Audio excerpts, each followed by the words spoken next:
언약의 갱신이라는 제목으로 함께 말씀을 통해 은혜 나누기를 원합니다. 지난주에는 여호수아 23장에 나오는 여호수아의 권면에 대해서 우리가 살펴보았습니다. 지금 그의 나이 거의 110세를 향수하게 되는데 거의 인생 말년이 되지 않았나라고 볼 수가 있습니다. 그래서 하나님 앞에 부름받을 날은 다가오는 것 같고 자신이 나이 많고 기력이 쇠하여져서 그래서 지도자들을 불러놓고 권면하는 유언적인 권면을 한 내용을 살펴보았습니다. 요약하자면 율법대로 행하라. 그리고 스스로 조심하라. 조심하되 하나님을 사랑하라 라는 것이죠. 다르게 보면은 이방인들과 통혼하지 말라. 그들의 딸을 데려오지 말고 우리의 딸을 그들에게 주지 말고 통혼 금지령을 내리기도 했죠. 하나님 사랑하는 측면에서 적극적으로 하나님을 사랑하지만 또 부정적으로는 그들과 결혼관계 맺지 마라. 결코 그들은 우리의 가시가 되고 우리의 허리를 찌르는 그런 문제가 될 수가 있다는 것을 말하면서 조심해야 된다라고 하며 일편단심 하나님이 율법대로 살아가야 될 것을 그렇게 강조한 바가 있습니다. 오늘도 어쩌면 여호수아의 권면이 24장을 통해 계속된다 볼 수가 있는데 하나의 언약을 갱신하는 그런 차원에서 살펴보기를 원합니다. 갱신한다는 것은 다시 새롭게 한다. 한 번 더 언약을 확인한다. 이렇게 말씀의 배경으로 볼 때 갱신이라는 말을 의미를 말해 볼 수가 있습니다. 이 백성들에게 다시 한 번 더 하나님의 언약을 상기시켜주고 재결심하게 하고 다시 확인하게 하고 하나님 앞에 다짐하게 되는 그런 그런 시간을 그가 가지게 되는 것을 볼 수 있습니다. 언약의 갱신이라는 제가 주시는 말씀 먼저는 유일신앙관 확립을 그들에게 당부하고 있습니다. 우리 하나님은 질투하시는 하나님이다 라는 것을 분명히 알아야 될 것이다 라는 것이죠. 19절에 여호수아가 백성에게 이르되 너희가 여호와를 능히 섬기지 못할 것은 그는 거룩하신 하나님이시요 질투하시는 하나님이시니 너희의 잘못과 죄들을 사하지 아니하실 것임이라. 앞의 내용을 쭉 이야기하면서 19절에 와서 이 백성들에게 상당히 깜짝 놀랄 말을 전하고 있습니다. 너희가 여호와를 능히 섬기지 못할 것이다. 그는 거룩하신 하나님이고 질투하신 하나님이다. 어쩌면은 어떤 주석가들은 한편에서는 여호수아가 이 백성들에게 예언적으로 하는 말은 아닌가? 앞으로 너희들이 하나님을 떠나가고 이방인들과 통혼하고 이방 신들을 받아들이는 나머지 제대로 하나님의 신앙을 지켜가지 못하게 될 것이다. 내다보면서 우려되는 예언적 말씀이 아니겠나? 이렇게 해석해 주기도 합니다. 그러나 그것보다는 어쩌면 역설적인 그런 강조다라고 말할 수가 있는데 우리 하나님에 대해서 한번 하나님을 배신하게 되면은 하나님의 긍휼함을 잊기가 쉽지 않을 것이고 그리고 하나님의 질투를 한번 받게 되면은 하나님은 우리의 죄와 허물을 용서하지 않으실 수가 있다라는 것을 아주 각성시켜주고 조금 좀 부정적으로 보면 겁을 주면서 절대로 시범 삼아라도 한 번이라도 하나님을 배신하는 일, 하나님을 하여금 질투심을 나타내게 하는 질투를 유발케 하는 그런 일을 절대로 저질러서는 안 된다라는 것입니다. 그렇게 한 번쯤 해봤다가 결국은 하나님이 우리를 끊어버리실 수가 있다는 것이죠. 그때는 섬기고 싶어도 못 섬긴다는 것이죠. 이런 모습에서 그들에게 하나님을 시험하듯이 한 번 기웃거리 보다가 회개하고 돌아오면 되겠지 이렇게 너무 가볍게 생각하지 말라는 거예요.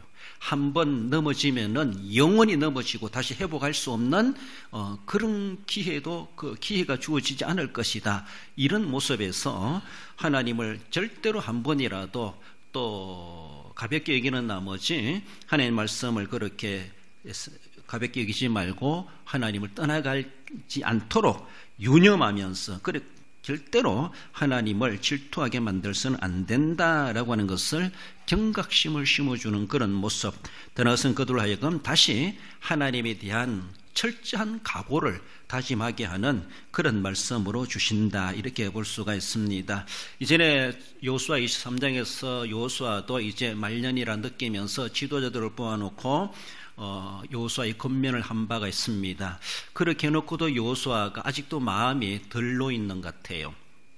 그래서 이번엔 좀 더 넓은 그런 지도자들을 불러 모아놓고 지금 모든 백성들 앞에 하는 말씀이다 이렇게 말할 수가 있는 것이 여호수아 24장이죠. 그렇습니다. 그래서 그들을 오늘은 본문의 말씀에 보면은 세겜에 그들을 불러 모았다라는 것입니다. 세겜에 왜 세겜에 모았을까? 하나님의 성막은 실로에 세워졌을 텐데 실로가 아니라 세겜에 그들을 불러 모았다고 하는 것은 한편에서는 조상 아브라함을 떠올리게 했던 것은 아닌가 그렇게 추정해 봅니다. 하나님께서 아브라함을 본토 친척집을 아비 집을 떠나 하나님이 지시할 땅으로 가라 했을 때 가나안 땅까지 옵니다. 가나안 땅에 왔선 경내에 들어왔는데 이 아브라함이 세겜에 왔을 때 세겜의 상수리 나무에 이르니 이런 말씀이 있어요. 창세기 12장 6, 7절에 보면 그래서 그때 하나님이 아브라함에게 나타나시니라 이렇게 말합니다. 하나님 지시하실 경내 가나안 땅에 들어왔는데 즉 그곳이 세겜입니다. 세겜에 왔을 때 하나님이 그때에 나타나신 것이죠. 어쩌면 그전에는 하란에서 나타나셨다 이렇게 말할 수가 있어요. 그래서 아브라함이 하란에서 떠나서 이제 아버지 데라가 죽고 아버지를 장사 지내고 가족들을 데리고 이제 가나안 땅을 향하여 지시할 땅을 향하여 왔는데 간다고 간 곳이 이제 세겜에 왔습니다. 세겜쯤 상수리 나무 있는데 왔을 때 그때 하나님이 또 나타나시는 것이죠. 어쩌면 기록으로 바라보면 저 하란에서 나타나신 하나님이 오랜 시간 며칠이 지났는지 모르지만은 이제 세겜에 왔을 때 하나님이 아브라함에게 다시 나타나 주신 것이죠. 그래서 어쩌면은 하나님이 지시할 땅으로 잘 왔구나 확인하시는 것처럼 하나님이 아브라함을 다시 만나 주시고 나타나신 처음으로 가나안 땅에서 나타나신 현장이 세겜이다. 그래서 세겜이라는 곳은 상당히 역사적인 장소이다. 그런 의미가 있다. 이렇게 생각이 됩니다. 어쩌면 그것을 여호수아는 상기시키기 위한 것이 아닌가. 하나님의 아브라함의 우리 조상을 부르심에 대해서 그리고 하나님이 만나주시고 나타나신 현장이라고 하는 것이죠. 처음으로 나타나신 현장 세겜에 그들을 불러 모았다. 그래서 아브라함도 상수리 나무에 이르니 이렇게 말하고 오늘 본문의 여호수아도 상수리 나무 아래에 이제 증거에 돌을 세우는 것을 그렇게 볼 수가 있죠. 그래서 참 상수리 나무가 어떤 관련이 있는가 하나님의 언약과 상세히 알 수 없는데 아브라함도 상수리 나무에 이르니 오늘 본문의 여호수아도 상수리 나무에 아래 그렇게 또 증거에 돌을 세우는 것을 볼 수가 있는데 아무튼 그래서 여기서 그들로 하여금 조상 아브라함의 부르심을 받은 그것을 다시 상기시키고자 한 그런 의미가 분명히 담겨져 있었을 것이다. 그들로 볼 때 역사적인 현장이라는 것이죠. 역사적인 현장. 그렇죠? 우리도 역사적인 현장 그렇게 우리 학생들 탐방하고 견학갈 그런 현장들이 있는 것처럼 그런 현장이 아니겠는가라고 볼 수 있습니다. 거기서 갱신하게 되는데 일반적으로 갱신의 단어의 사전적인 의미는 이미 있는 제도나 기구 따위를 고쳐서 새롭게 한다 이런 말이기도. 또 운동선수들이 기록을 깨는 것이죠. 새롭게 기록을 쓰는 것을 가리켜 기록 갱신한다 이렇게 말을 하기도 합니다. 그리고 이제 우리에게 배경으로 바라볼 때는 하나님이 언약을 갱신한다고 하는 것은 다른 언약을 새로 꾸미고 만들고 하는 것이 아니라 하나님이 모세에게 주신 모세의 율법을 다시 그들로 하여금 재확인시켜주고 재다짐하게 만들고 잃어버렸던 망각했던 그 언약을 다시 회상하게 만드는 그래서 그것을 다시 재결심하게 만드는 이런 의미로서 갱신이라는 말을 쓸 수가 있다라는 겁니다. 본문에서 너희가 여호와를 능히 섬기지 못할 것은 라고 하면서 하나님을 못 섬기게 될 것이다 이것을 말하기보다는 지금 앞에서 말씀드린 것처럼 이스라엘 백성들로 하여금 강력하게 하나님을 섬김에 대해서 시험시험 그리고 좀 쉬었다가 나중에 다니지요. 우리가 그러죠. 교회 다니다가 방학한다 그래요. 그래서 하나님을 믿는 데 대해서 절대로 우리는 방학은 없다. 내 사전에 방학이 없다. 이것입니다. 방학하지 말라는 겁니다. 하나님을 섬김에 대해서 나중에 또 믿고 싶으면 또 믿으면 되지요. 나오고 싶으면 나중에 교회에 또 오면 되지요. 우리는 너무 쉽게 생각합니다. 쉽게 생각해요. 내가 믿고 싶은다고 믿어집니까? 또 올 수 있다고 오게 되는 겁니까? 그때는 보장이 안 됩니다. 내일의 생명이 보장 없는 우리들인데 얼마나 하나님하고 타협하는 것처럼, 하나님께 뭔가 자기의 존재를 드러내는 것처럼 하나님 앞에 자신의 명함을 내밀 만한 근거가 뭐 있습니까? 하나님은 그렇게 믿어도 되는 그런 하나님이냐? 결코 그런 하나님이 아니에요. 내가 믿고 싶으면 믿고, 형편이 되면 믿고, 형편이 안 될 때는 조금 하나님 제쳐놓고 내 맘대로 살다가 나중에 형편이 되면 믿고, 그렇게 믿을 하나님이 결코 아니라는 것이죠. 하나님은 그것을 너무나 싫어하신다는 겁니다. 그렇게 하다가는 결국은 너희들은 여호와를 섬길 기회마저도 이제 앞으로 하나님이 안 주실 수가 있다, 이렇게 볼 수가 있습니다. 너희가 여호와를 능히 섬기지 못할 것은 그렇습니다. 나중엔 믿고 싶어도 못 믿으니까 지금 믿고 있는 이것이 얼마나 행복하고 얼마나 복된 것인가를 귀한 줄 알고 일상적인 삶 속에서 하나님을 두려워하고 경외심을 가지고 잘 섬겨가야 한다고 하는 것을 그들의 강력한 결단을 촉구하는 그런 모습에서 역설적으로 주시는 말씀이다라는 겁니다. 어떤 말씀을 합니까? 질투하시는 하나님이다, 이렇게 말합니다. 우리가 세상에서도 시기 질투한다 그러죠. 시기 질투한다는 것은 어쩌면은 상대방을 내가 시기하고 질투한다는 것은 그 사람을 나의 상대자로 인정하는 거예요. 상대자로. 상대가 안 되는 사람 시기할 대상도 아니에요. 질투할 대상도 아니고, 그렇잖아요?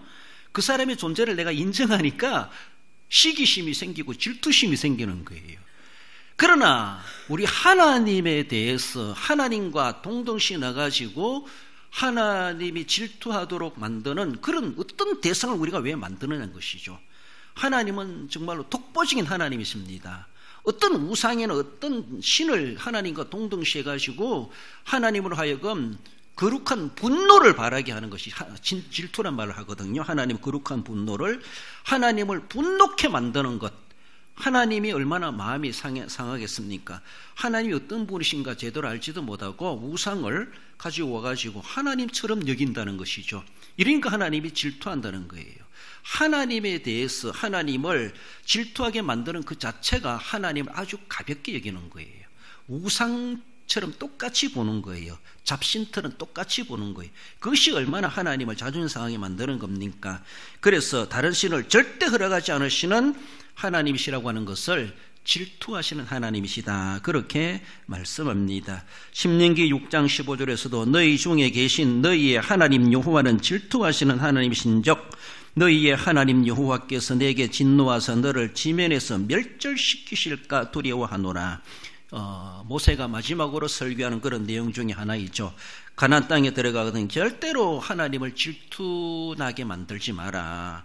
큰일 날 일이다라는 것입니다.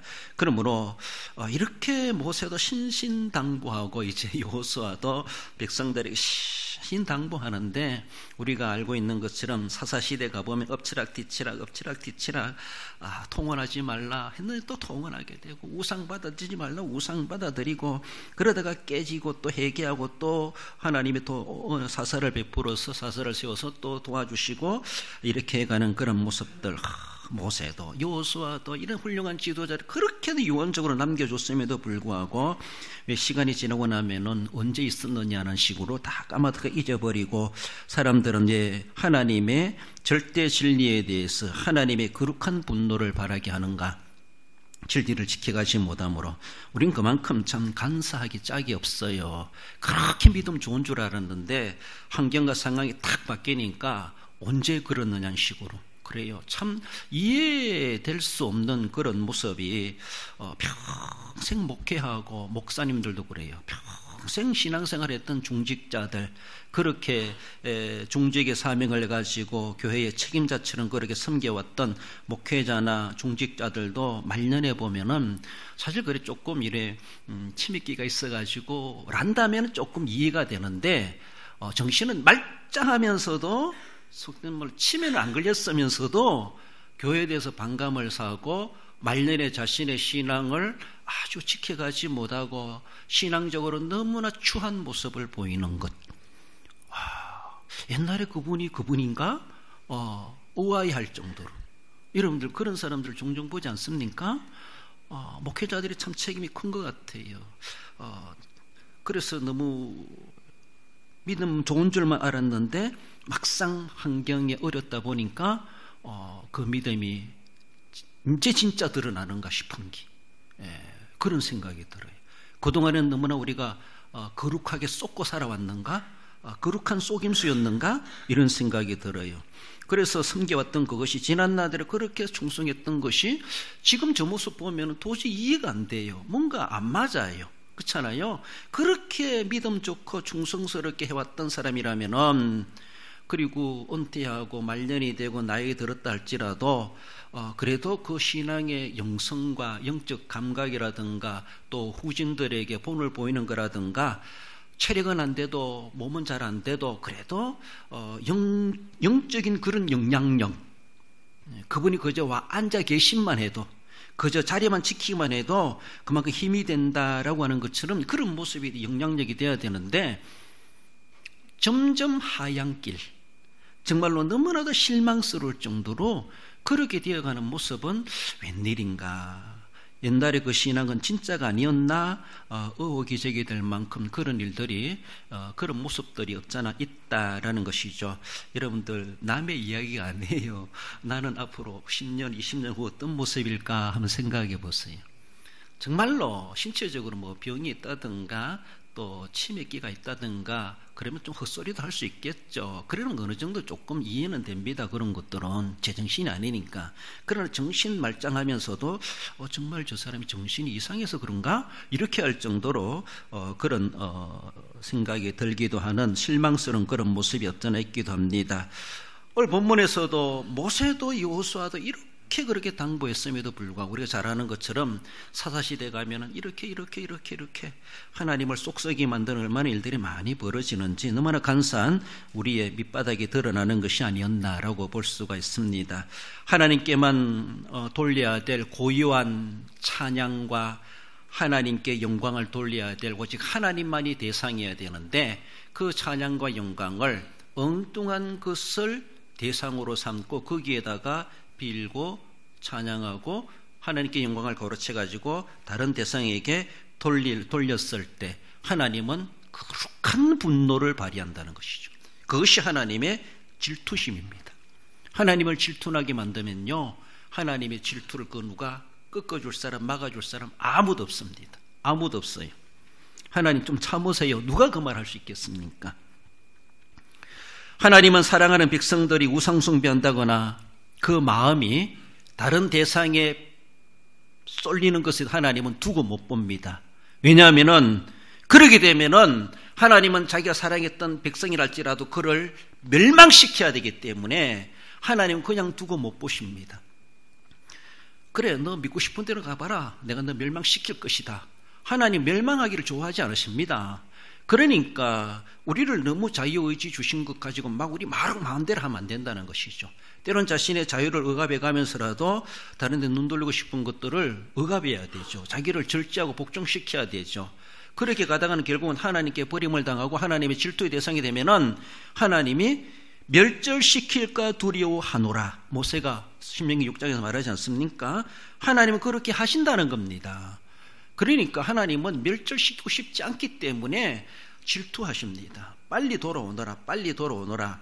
하나님은 그렇게 말씀하시는데 그것을 제대로 깨닫지 못하고 결국은 하나님을 질투하게 만든다면은 하나님은 멸망시키신다라는 것입니다. 그래서 하나님의 사랑하는 백성들이 다른 데 눈 돌려가지고 영적 외도하는 나머지 하나님이 멸절시켜야 할 대상이 되기를 하나님 결코 원하지 않으시기 때문에 거룩한 분노를 표시하시면서 회개를 촉구하게 됩니다. 그렇게 절대로 하나님을 질투나게 하지 마라. 즉 유일신앙관을 확립하는 것이 오늘 본문에서 언약의 갱신이다라는 겁니다. 출애굽기 34장 14절에서도 너는 다른 신에게 절하지 말라. 여호와는 질투라 이름하는 질투의 하나님이니라 라고 말씀하시며, 우리는 결코 하나님 외에 다른데 하나님 질투하도록 눈 돌릴 수가 없다. 오직 하나님께 모든 것을 걸고 유일신앙관을 확립해 가는 언약의 갱신이 날마다 우리에게 있어져야 할 것입니다. 나아가서는 역사적인 증거를 세우게 됩니다. 만대에 이르러 지킬 언약의 정표를 남기게 되는 것을 보죠.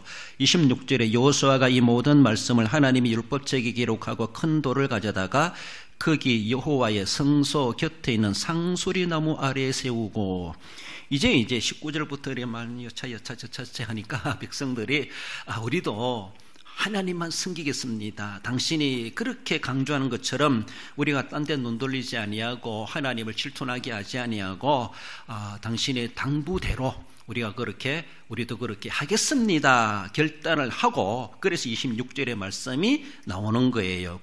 그래서 율법책에 기록하고 큰 돌을 가져다가, 여호수아가 바라는 대로 백성들은 하나님을 섬기겠다고 굳게 다짐했습니다. 다짐했어요. 24절에서 백성이 여호수아에게 말하되 우리 하나님 여호와를 우리가 섬기고 그의 목소리를 우리가 청종하리이다 하는지라. 그렇습니다. 그래서 율법이 기록된 말씀이든지, 그렇죠, 모세의 오경 율법이 기록되어 있죠. 그리고 기록되지 않았다 할지라도 우리가 불문법이라 그러죠. 간섭이나 판례나 전해지는 내용들로 다 시시콜콜이 기록할 수 없기 때문에 그렇게 해석되어지고 또 전해 내려오는 이런 관례들, 이런 것까지 불문법이라 그러죠. 그것을 기록된 것을 성문법이다 이렇게 말하고, 기록되지 않았지만은 기록된 걸 근거로 해가지고 생활 속에 우리의 문화로 자리 잡고 있는 속된 말로 만국통상법 이렇게 말할 수 있죠. 그걸 불문법이라 이렇게 말할 수 있습니다. 그래서 기록된 성문법이든 불문법이든 이 모든 것들을 이 백성들이 조상들로부터 지켜온 그것을 우리가 잘 지키겠습니다. 그렇게 결심하게 됩니다. 앞에서 여호수아 24장 15절에서도 여호수아가 그들에게 말하죠. 오직 나와 내 집은 여호와를 섬기겠노라. 그래 너희들도 섬길 자를 택하라. 그러니까 이 백성들도 우리도 하나님만 섬기겠습니다. 그들이 결단하게 됩니다. 결단한 그들, 그렇습니다. 오직 나와 내 집은 여호와를 섬기겠노라. 유일신앙이죠. 그렇습니다. 다른 길은, 다른 이름은 주신 일이 없나니 오직 유일한 길이요 진리요 생명이요 부활이요 진정한 우리의 구세주는 예수 그리스도이십니다. 예수님도 믿고 이것도 믿고 저것도 믿고 나도 예수님 믿고 있는데요 이렇게 말할 수 있지만, 나는 믿는지 몰라도 하나님은 그건 나 믿는 거 아니야. 하나님 그렇게 거부하십니다. 안 믿는 거예요. 잡신을 섬기는 거예요. 오만신을 섬기는 것이죠. 그거는 어쩌면은 범신론자 똑같아요. 오직 하나님은, 신은 오직 하나님밖에 없나니 오직 예수님만이 우리의 길이요 진리요 생명이요 부활이 심판의 주가 되시고 우리의 유일한 중보자, 우리의 구세주가 되신다는 것, 우리의 모든 멸망과 저주와 질병과 모든 것에서 우리를 자유케 하실 분은 오직 예수님밖에 아니십니다. 오직 나와 내 집은 예수 그리스도, 오직 예수. 그래서 여호수아는 오직 나와 내 집은 여호와를 섬기겠노라. 이것을 그들에게 자신의 신앙을 고백하며 백성들에게도 그렇게 하겠다라고 백성들도 화답하게 되고, 그 세겜에 모인 그 은혜로운 부흥회가, 집회가 얼마나 참 하나님께 영광이 되는 그런 모임이 되었겠는가라고 볼 수가 있습니다. 이런 이제 백성들의 결단을 받아가지고 그것을 기록했다, 율법책에 기록하고 큰 돌을 가져다가 증거의 돌을 세우게 됩니다. 여러분들, 기록한다는 것은 너무나 중요해요. 노회나 총회 가다 보면요, 노회를 읽어보세요. 어떻게 결의했는가. 이 기록을 남긴다는 건요, 역사적인 증거가 돼요. 그래서 지나고 나면 잘 잊어버리잖아요. 모르잖아요. 그러니까 그때에 어떻게 결정했는가, 노회록을 펼쳐봅시다. 낭독해 보게 합시다. 당회록이 어떻게 기록되어 있는가, 공동회록이 어떻게 기록되어 있는가, 재직회록이 어떻게 기록되어 있는가, 그건 역사적으로 남아요. 그래서 전회록 낭독할 때 잘 들어야 돼요. 그게 엉터리를 기록하면 엉터리대로 그것이 결정된 대로 역사의 자료로 남는 거예요. 후배 후손들이 우리 교회 이런 것도 이렇게 결정했는데 왜 이렇게 결정했을까? 의문도 제기될 수가 있어. 그러니까 결정도 똑바로 잘해야 되겠지만은 사리 분별해가지고, 그리고 결정한 대로 잘 기록을 해야 돼. 그 노예 같은 데는요, 노예할 때 녹음까지 해요. 녹음해가지고 해록서기가 녹음을 다시 들어보면서 이제 일반적으로 쫙 기록해놨다가 나중에 정도로 정글자로 다시 노예를 탁 정자로 기록하죠. 이 노회록은 또 총회 가서 검사도 받아야 돼요. 우리 당회록은 노회 가서 검사를 받죠. 그렇죠? 그러니까 제대로 기록법대로 기록했는가 그런 것들도 보겠지만은 중요한 것은 우리가 어떻게 결정했는가 기록을 남긴다는 것은 역사적인 증거입니다. 그래요. 그래서 오늘 본문에서도 하나님의 율법책에 기록하고 그래요. 기록을 남기는 거예요. 그래서 여러분들 교회나 이런 공동체도 그렇지만 내 개인의 신앙생활도 마찬가지. 일기라든가 자신의 신앙수기라든가 또 신앙의 어떤 간증이란 이런 것들도 한번 기록으로 남겨놓는 것은 참 좋습니다. 신앙의 흔적들이 될 수가 있습니다. 그래요. 그 기록한다는 것이 얼마나 귀한 것인지. 그래서 기록하면은 이건 나중에 증거물이 될 수가 있어요. 증거물이 우리가 그대로 하고 있는가 했는가라는 것을 볼 수가 있죠. 그뿐만 아니라 큰 돌을 가져다가 성소곁 상수리 나무 아래에 세웠다. 그렇게 말하고 있습니다. 어쩌면은 아브라함도 세겜 상수리 나무에 이르니 하나님이 나타나셨더라. 그렇게 말씀해 주시는 것처럼 여호수아도 성소곁 상수리 나무 아래에 큰 돌을 세워가지고 이제 우리가 오직 하나님만 섬기기로 다짐했습니다. 이 돌이 다 들었습니다. 이 돌이 증거물입니다. 이것이 이제 만대에 이르기까지 후손들이 이것을 보면서 이 무슨 돌이 의미하죠? 훨씬 돌에다가 글씨를 새길 수 있으면 좋겠죠. 그렇죠?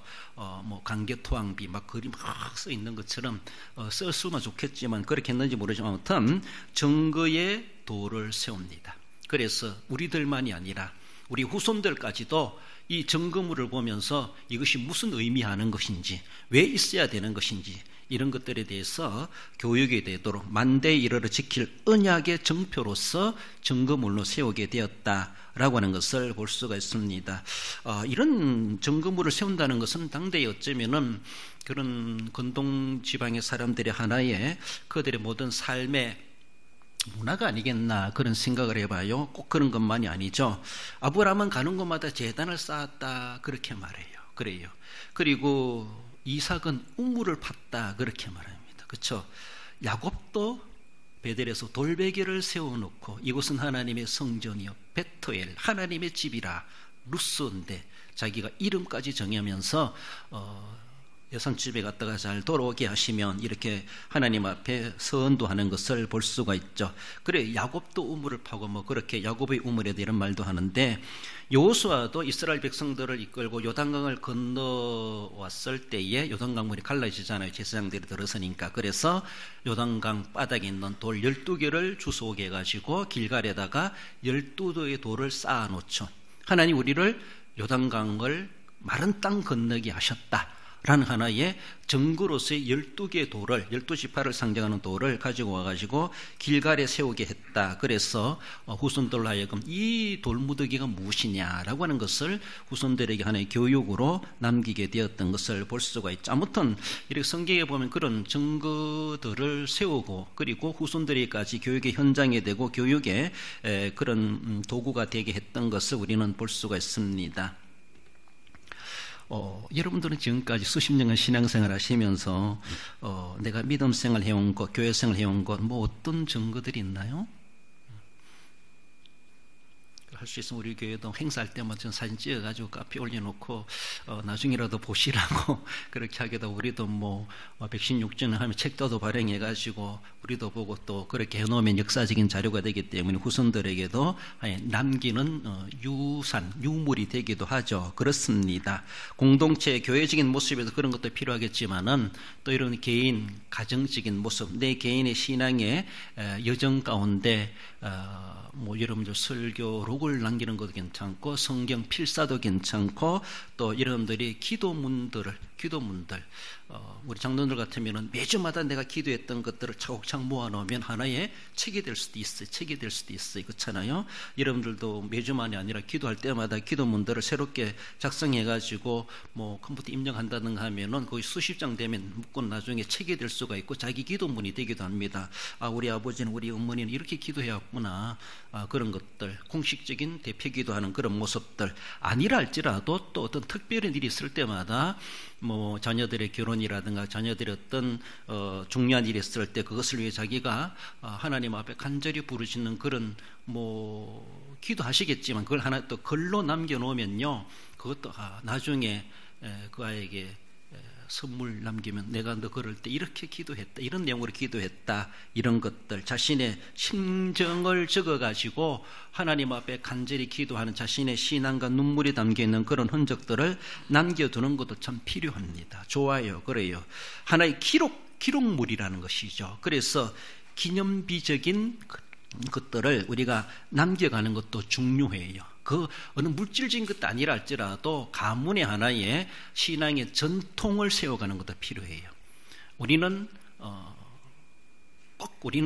뭐 가정 예배를 드린다, 우리 가정은 명절 때는 뭐 어떻게 한다, 뭐 여러 가지 모습들, 기도라든가 또 교육이라든가 또 우리 가정의 자녀들은 어떤 일이 있어도 하나님 앞에 주일 성수론하고 11조는 드려야 된다, 이런 것들을 하나의 가치구로 세워놓고 그걸 정말로 가문에 그런 이어내려오는 그런 전통으로 세워가는 그런 눈에 보이지 않는 그래 성문법 불문법이 있다고 하는 것처럼 그런 모습 속에서 자신의 신앙과 또 가정과 후손에 이르기까지 그런 것들이 하나의 증거물이 되게 하는 건 참 중요합니다. 그런 것도 필요해요. 그래서 나라적인 공동체적인 교회적인 그런 것도 하겠지만은 우리 개인적인 신앙의 역사를 쭉 이어내려오면서 그런 것들 하나에 남겨놓으면요, 그것이 결코 무의미한 것은 아니다라는 겁니다. 그렇게 조금만 관심을 가지면은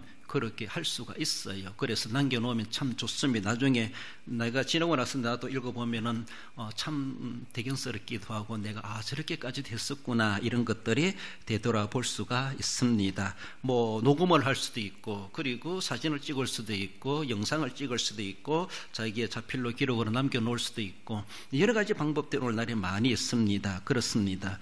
더 나아가서는 여러분들이 뭐 성경 필사도 하겠지만 성경 읽은, 성경 다독했던 성경 읽기표를 차곡차곡 모아놓은 거, 이것도 괜찮아요. 매년마다 주정헌금, 성경금 봉투 버리지 말고 내가 쓴 거는 내가 모아놓어도 필요해요. 저는 옛날에 공부 못했어도 저는 통지표는 계속 모아놨는데 지금 어디 갔는지 몰라요. 그 뭐 남들 보면 우사할 수밖에 없는 것이겠죠, 그렇죠? 개근상 받은 거라도 너무 중요하잖아요. 개근상, 우등상 받은 거, 이런 우등상 받은 거 많잖아요. 그런 거 넣으면은 가보가 돼요. 그래서 지금은 뭐 학교 졸업한 거 앨범이 어디가 있는지, 졸업장이 어디가 있는지 그런 것도 없어. 또 결혼 사진도 없어져 버렸죠. 그러니까 우리가 별로 관심 안 가지다 보니까 내 개인의 실제적인 역사였음에도 불구하고 그것이 하나의 남겨지지 않는 그런 모습들이 있지 아니한가. 어쩌면 그렇게 중요한 건 아니라고 할 수 있지만, 그러나 나뿐만 아니라 지금은 별 가치가 없어요. 그러나 그것이 후세대에 가면 그게 귀한 것이 되는 거예요. 후세대들이 가면은 내가 이를 행할 때 태어나지 않은 후손들이 태어나가지고 나중에 우리 할아버지, 우리 할머니, 우리 정조 할아버지, 정조 할머니 이런 것도 했구나, 그런 것들은 하나의 신앙의 교훈이 됩니다. 그래요. 옛날에 우리 가정은 이런 가정 예배도 드렸구나, 이런 가정의 모임도 있었구나, 이런 것들이 필요하다라는 겁니다. 왜 역사적인 증거물을 요소가 세우겠습니까? 거기 있는 사람들 이미 다 알고 있는데 안 세워도 되잖아요. 그거는 후손들을 위해서 세우는 거예요. 후손들을 위해서, 역사적인 현장, 역사적인 교훈을 위해서. 그래요. 그런 것들이 필요하다라는 겁니다. 꼭 맞는 말씀이 아니지만은 우리 고린도전서 3장 13절 읽어봅시다. 각 사람의 공적이 나타날 터인데 그 날이 공적을 밝히리니 이는 불로 나타내고 그 불이 각 사람의 공적이 어떠한 것을 시험할 것임이라. 그렇습니다. 하나님께 공적이 나타나겠지만 과연 내가 인간적인 모습에서도, 신앙생활 해오면 인간적인 모습에서도 어떤 공적을 남기고 있습니까? 신앙 흔적이 있습니까? 교회도 기록이 있고 있겠지만 자기의 개인적인 모습에서도 하나님, 내가 지금까지 평생 신앙생활 이렇게 했습니다. 보람이 되는 일도 있고 또 후회스러운 일들도 있고 안타까운 일들도 없잖아 있겠지만은 적나라하게 하나님을 다 드러나겠지만은 우리 자신들을 점검해 보면, 그래서 남은 생에 내가 어떻게 더 공적을 쌓아갈 것인가, 하나님이 인정하시는, 그래서 불이 지나간다 할지라도 타버리지 않는 나무나 풀이나 지퍼로 된 것이 아니라 금은 보석으로 지어지는 그런 공적과도 같이 남겨졌을 때에 하나님께서 복을 주신다라는 것을 말씀해 주시는 것처럼 우리의 신앙의 생활 속에서도 내가 어떤 것들을 남기고 있는가, 남들이 본다 할지라도 참 부럽습니다 이렇게 할 정도로 아름다운 신앙의 공적을 남겨가시고 우리 예수님께도 인정받는 그런 역사적인 신앙의 증거물들을 남기기에 부끄럽지 않는 삶이 되어야 할 것입니다. 결론적으로 읽어봅시다. 여호수아는 백성들에게 오직 요일 신앙관으로 하나님만 섬기도록 제 언약하고 증거의 도를 남긴 같이 혼란한 세상이지만 하나님만 사랑하고 섬김을 다짐하며 본이 되는 믿음의 공적을 남기는 성도가 됩니다. 그렇습니다.